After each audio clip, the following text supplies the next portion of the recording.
রবিবারের দিনটা যে এরকম করে কাটবে আমরা কখনো সেটা ভাবতেই পারিনি। আমার মতো কে সকালবেলায় মুখে ব্রাশ নিয়ে অনেক কিছু চিন্তা ভাবনা করো, আমি চিন্তা ভাবনা করছিলাম যে আজকে সারাদিনটা আমি কি করব না করব।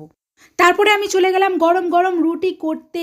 তারপরে আমি রুটিগুলোকে উল্টে পাল্টে সেঁকে নেওয়ার পর পাশেই বসিয়ে দিলাম গরম গরম চা। লাল চা হয়ে গেছে দেখতেই পাচ্ছ এখানে। তারপরে বাপি আমাকে একটা সন্ধ্যাবেলা বিস্কুট এনে দিল, তারপরে এটা বললো যে এটা তোফা বিস্কুট। তোমরা এটাকে কি বলো আমাকে কমেন্টে অবশ্যই জানিও, কিন্তু আমরা তো এটাকে তোফা বিস্কুটই বলে থাকি। আর সঙ্গে কিন্তু চপও নিয়ে এসেছিল। তারপর ওটাকে মাখিয়ে সন্ধ্যের টিফিনটা কমপ্লিট করে নিলাম। তারপর রাত্রিরে দেখতে পাচ্ছ এখানে বসে পড়েছি, থালা ফালা নিয়ে একদম বসে রেডি হয়ে পড়েছি। তারপরে আর কি সবাইকে একে একে ভাত বেড়ে দেওয়ার পরে তারপরে মাকে একটু তরকারি তুলে দিচ্ছিলাম। দুপুরে কিছুটা মাংসের ঝোল আর শুটকি মাছের তরকারি রয়ে গিয়েছিল, সেটাকে রাত্রিরে আমরা সবাই মিলে খেয়ে নিলাম। আর হ্যাঁ বন্ধুরা, তোমরা যদি শুটকি মাছের তরকারির রেসিপি জানতে চাও, আমি অন্য একটা ভিডিওতে তোমাদেরকে সব কিছু আমি দেখিয়ে দেবো। তারপরে এই সব কিছু নিয়ে আমরা ডিনারটা কমপ্লিট করে নিলাম। তারপরে আমরা কিছুটা তরকারি রয়ে গিয়েছিল, সেটাকে আমি ফ্রিজে রেখে দিলাম।